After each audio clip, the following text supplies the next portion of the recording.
W kwietniu 2024 roku odwiedziliśmy Wenecję. Cudowne miasto na wodzie. W tym odcinku pokażę Wam trochę Wenecji, most Rialto i sanktuarium Świętej Luci. Resztę naszej wycieczki przedstawię Wam w kolejnych odcinkach, na które oczywiście serdecznie już dzisiaj Was zapraszam.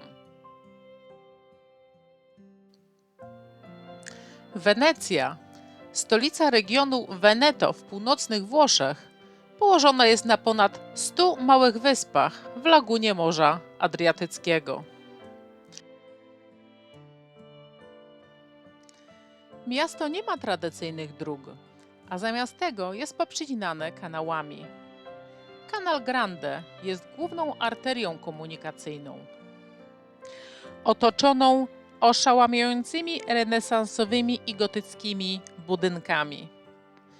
W sercu Wenecji znajduje się Piazza San Marco, gdzie znajduje się Bazylika Świętego Marka, ozdobiona misternymi bizantyjskimi mozaikami, zaraz obok dzwonnicy Campanile, która zapewnia panoramiczne widoki na kultowe, czerwone dachy miasta.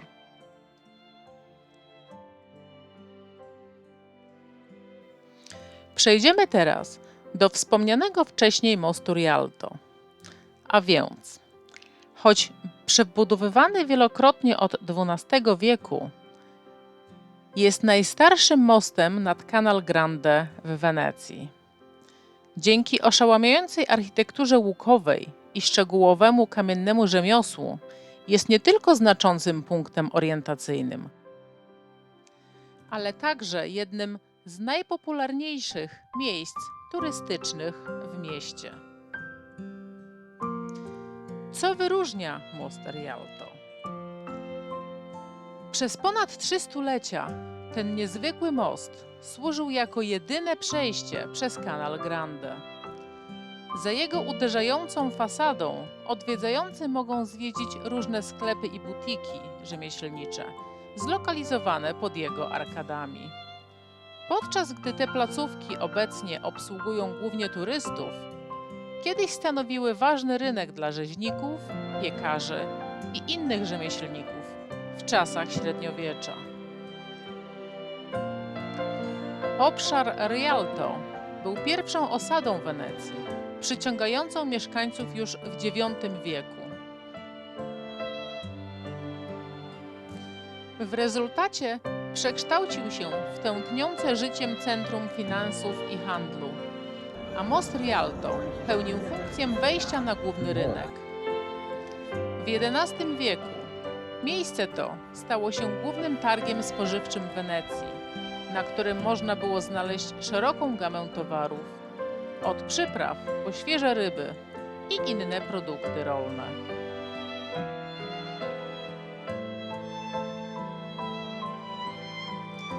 Budowa mostu Rialto sięga XVI wieku, ale pierwszy suchy przejazd przez Canal Grande został wykonany już w 1181 roku.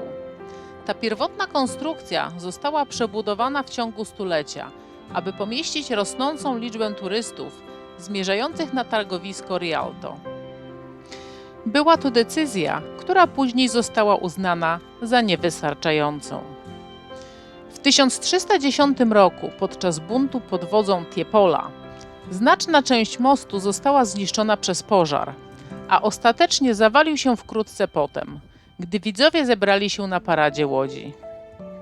W kolejnych latach po obu stronach tego, co pozostało, zbudowano 2 rzędy sklepów, które zostały wydzierżawione kupcom. Niestety kolejny upadek nastąpił w 1524 roku, co skłoniło Wenecjan do zatrudnienia 5 architektów, w tym Michała Anioła, do zaprojektowania kamiennego zastępstwa. Wcześniej w tym miejscu istniały już mosty przed oficjalnym odsłonięciem mostu Rialto w 1591 roku. Ale nowa kamienna budowla okazała się o wiele bardziej imponująca i trwała niż jej drewniane poprzedniczki. Zdając sobie sprawę, że wcześniejsze drewniane konstrukcje miały ograniczoną żywotność i nie mogły wytrzymać dużego ruchu na Wielkim Kanale, wielu znanych artystów, takich jak Palladio, Sansovino i Michał Anioł, przedstawiło projekty nowego mostu w nadziei na zdobycie zlecenia. Ostatecznie to architekt Antonio da Ponte, siostrzeniec innego znanego architekta, który jest znany z zaprojektowania mostu Westchnień, otrzymał zgodę na budowę mostu Rialto w 1588 roku. Ukończenie mostu zajęło 3 lata, co doprowadziło do znacznej frustracji wśród kupców weneckich z powodu opóźnień. Konstrukcyjnie posiada 2 pochyłe rampy ze sklepami po obu stronach i szerokie schody na każdym końcu, zapewniające dostęp do jego szczytu. Łuk jest zauważalnie wysoki w porównaniu z innymi weneckimi mostami, zaprojektowany specjalnie tak, aby statki miały pod nim dużo miejsca. Pod mostem znajduje się imponująca sieć ponad 12 000 drewnianych pali podtrzymujących most. Miejscowe legendy sugerują, że podczas zamieszek w 1797 roku z mostu strzelano z armat. Pomimo początkowego sceptyzmu co do jego trwałości, dzieło Ponte przetrwało zadziwiająco dobrze i jak widać nadal nam służy.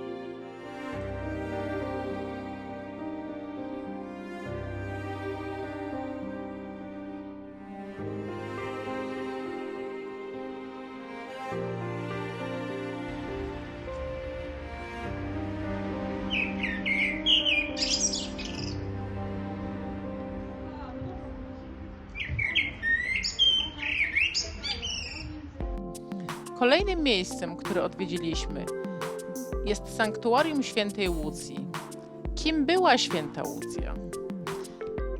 Pochodziła ona z zamożnej rodziny rzymskiej w Syrakuzach. Po przedwczesnej śmierci ojca, jej matka, Eutychia, wzięła na siebie odpowiedzialność za jej wychowanie. W młodości Łucja złożyła tajne śluby, że pozostanie czysta. Wyruszyła na pielgrzymkę i żarliwie modliła się do świętej Agaty, błagając o wyzdrowienie swojej ciężko chorej matki. Matka wyzdrowiała. Kilka lat później, gdy starała się ona o małżeństwo Łucji z młodym mężczyzną o podobnej pozycji społecznej, Łucja odrzuciła propozycję. Rozżalony adorator w odwecie poinformował władzę, że jest chrześcijanką. W rezultacie Łucja została aresztowana i poddana torturom, ale niezłomnie trzymała się swoich przekonań.